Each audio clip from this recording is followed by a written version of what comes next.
नमस्कार दोस्तों, कैसे हैं आप सब लोग। उम्मीद करती हूँ अच्छे होंगे। Welcome back to my channel study with Neha ma'am. आज का हमारा टॉपिक है संज्ञा और सर्वनाम। संज्ञा और संज्ञा के भेद, सर्वनाम और सर्वनाम के भेद।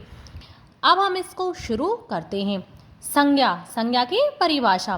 किसी व्यक्ति, स्थान, प्राणी, गुण, कार्य, भाव अथवा वस्तु के नाम को संज्ञा कहते हैं। जिसका अस्तित्व होता है या होने की कल्पना की जा सकती है उसे वस्तु कहते हैं। वस्तु स्वयं संज्ञा नहीं है, अपितु वस्तु का नाम संज्ञा होता है। जैसे किसी व्यक्ति का नाम श्याम, कृष्ण, राम, हरि, ये सभी आपके संज्ञा शब्द होते हैं। स्थान का नाम प्रयाग, आगरा, मथुरा, ये सभी स्थानों के नाम आपके संज्ञा शब्द होते हैं। प्राणी का नाम अश्व, ऐरावत, काक, बानर, ये सभी प्राणियों के नाम आपके संज्ञा शब्द होते हैं। गुण एवं भाव, शैशवावस्था, बाल्यावस्था, सुंदरता और युवावस्था, इस प्रकार के जो आपके शब्द होते हैं, व्यक्ति का, स्थान का, प्राणी का, गुण एवं भाव, ये सभी आपके संज्ञा शब्द होते हैं। संज्ञा के भेद। संस्कृत में संज्ञा के 3 भेद होते हैं: व्यक्तिवाचक संज्ञा, जातिवाचक संज्ञा और भाववाचक संज्ञा। सबसे पहले हम पढ़ते हैं व्यक्तिवाचक संज्ञा।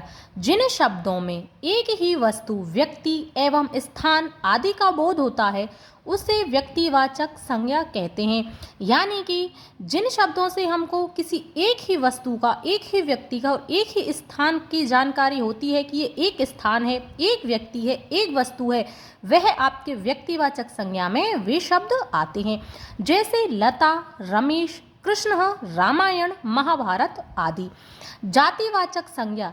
जिन शब्दों से हमको किसी जाति का, किस समूह का बोध होता है वो आपकी जातिवाचक संज्ञा होती है। जैसे जातिवाचक संज्ञा वह नाम है जो एक वर्ग या एक प्रकार के विभिन्न व्यक्तियों, वस्तुओं या स्थानों को समान रूप से दिया जाए।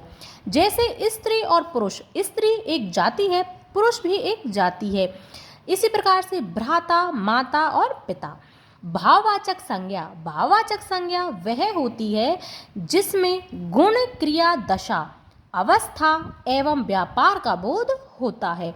जैसे मधुरता, सुंदरता, प्रसन्नता, बुढ़ापा, निर्धनता आदि।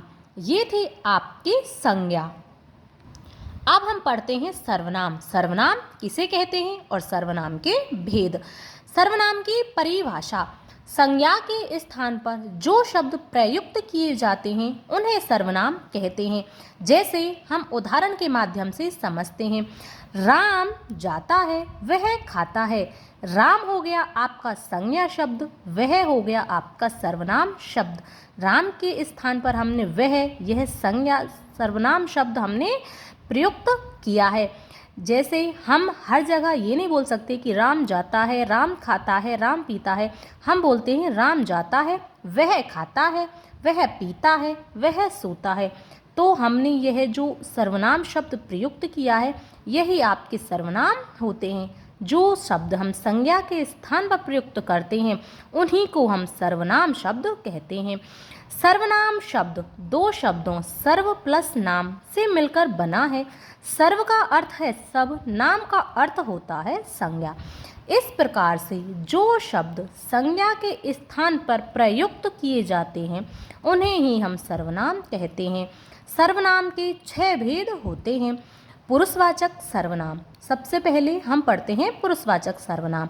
मैं, मेरा, हम सब, इस प्रकार के जो शब्द हैं पुरुषवाचक सर्वनाम में आते हैं।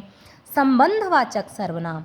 जो, सो, जैसा, वैसा, इस प्रकार के जो शब्द होते हैं वह जो संबंध बताते हैं वे सभी संबंधवाचक सर्वनाम में आते हैं। अब हम पढ़ते हैं निश्चयवाचक सर्वनाम।